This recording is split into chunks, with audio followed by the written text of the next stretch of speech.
অন্নপ্রাশনে চন্দন গাছ।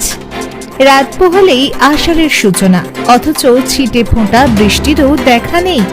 দু ফোঁটা বর্ষার জন্য ঝাড়গ্রাম সহ গোটা দক্ষিণবঙ্গ চাতক পাখির মতো অপেক্ষায়। বৃষ্টি ঘিরে আবহাওয়া দফতরের পূর্বাভাসও মিলছে না। আসলে পশ্চিমের শুকনো হাওয়ার দাপটে কোণঠাসা আকাশে ভেসে বেড়ানো জল ভরা মেঘ। নির্বিচারে গাছ কাটার কুফল এখন তাই হাড়ে হাড়ে টের পাচ্ছে আম জনতা। এমন আবহে বৃক্ষরোপণের অভিনব উদ্যোগ নিলেন ঝাড়গ্রাম জেলার গোপীবল্লভপুর ২ নম্বর ব্লকের বাসিন্দা, গোয়ালমারা এলাকার বাসিন্দা দেবদাস কর। তিনি একজন পেশায় মিষ্টান্ন ব্যবসায়ী। এদিন ছিল বাড়িতে ছেলের অন্নপ্রাশন, আর সেই ছেলের অন্নপ্রাশন উপলক্ষে আমন্ত্রিতদের হাতে তুলে দিলেন লাল চন্দন গাছের চারা। অন্নপ্রাশনের অনুষ্ঠানে লাল চন্দনের চারা উপহার পেয়ে অভিভূত আমন্ত্রিতরা। জানা গেছে, ওই অন্নপ্রাশন অনুষ্ঠানে প্রায় ৪০০ জন আমন্ত্রিত ছিলেন। আমন্ত্রিত প্রায় ৪০০ জনের হাতে এদিন এই লাল চন্দনের গাছ তুলে দেন বাবা। আর অভিনব উপহার তুলে দেওয়ার নেপথ্য কারিগর ছিলেন এলাকার বিশিষ্ট সমাজসেবী তথা পরিবেশ কর্মী বিশ্বজিৎ পাল।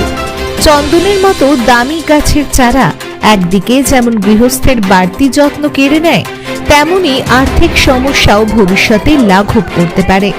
পরিবেশ দিবস সপ্তাহে দ্বিতীয় সন্তানের অন্নপ্রাশন উপলক্ষে এমনই বার্তা দিলেন ঝাড়গ্রাম জেলার গোপীবল্লভপুরের ২ নম্বর ব্লকের গোয়ালমারার বাসিন্দা দেবদাস কর।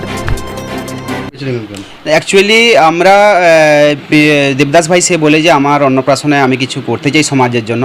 তো মানে সমাজের জন্য আমরা তো বিভিন্ন সময় বিভিন্ন কাজ করি। তো আমাদের সুবর্ণরৈখিক পরিবার আছে, আমার কাছে শামকাগর্ভ যে পরিবার আছে, তার পক্ষ থেকে বিভিন্ন সময় বিভিন্ন মানুষের উদ্যোগে আমরা সামাজিক কাজ করি। পরিবেশের জন্য এখন যেহেতু জুন মাস পরিবেশ দিবস কিছুদিন লাগিয়েছে, তাই আমি বললাম তুমি পরিবেশ বার্তার জন্য একটা করে গাইতে পারো। সে সঙ্গে সঙ্গে রাজি হয়ে যায় এবং প্রত্যেক অতিথি যারা এসছেন এখানে, আত্মীয় অতিথি সবাইকে একটা করে গাছ উপহার দেওয়া হচ্ছে এবং গাছ লাগালে যে কি এবং গাছ না কাটা, দুটোর বার্তা একসঙ্গে দেওয়া হচ্ছে।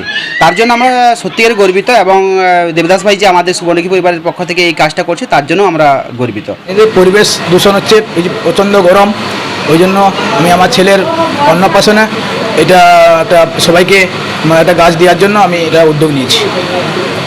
কতজন নিমন্ত্রিত আছে? ৪০০।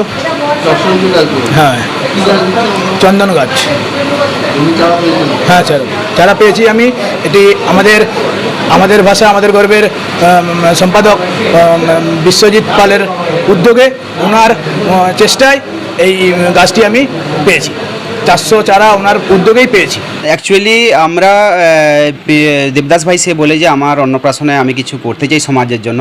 তো মানে সমাজের জন্য আমরা তো বিভিন্ন সময় বিভিন্ন কাজ করি। তো আমাদের সুবর্ণরৈখিক পরিবার আছে, আমার কাছে শামকাগর্ভ যে পরিবার আছে, তার পক্ষ থেকে বিভিন্ন সময় বিভিন্ন মানুষের উদ্যোগে আমরা সামাজিক কাজ করি। পরিবেশের জন্য এখন যেহেতু জুন মাস পরিবেশ দিবস কিছুদিন লাগিয়েছে, তাই আমি বললাম তুমি পরিবেশ বার্তার জন্য একটা করে গাইতে পারো। সে সঙ্গে সঙ্গে রাজি হয়ে যায় এবং প্রত্যেক অতিথি যারা এসছেন এখানে, আত্মীয় অতিথি সবাইকে একটা করে গাছ উপহার দেওয়া হচ্ছে এবং গাছ লাগালে যে কি এবং গাছ না কাটা, দুটোর বার্তা একসঙ্গে দেওয়া হচ্ছে। তার জন্য আমরা সত্যিকার গর্বিত এবং দেবদাস ভাই যে আমাদের সুবর্ণরৈখিক পরিবারের পক্ষ থেকে এই কাজটা করছে তার জন্য আমরা গর্বিত।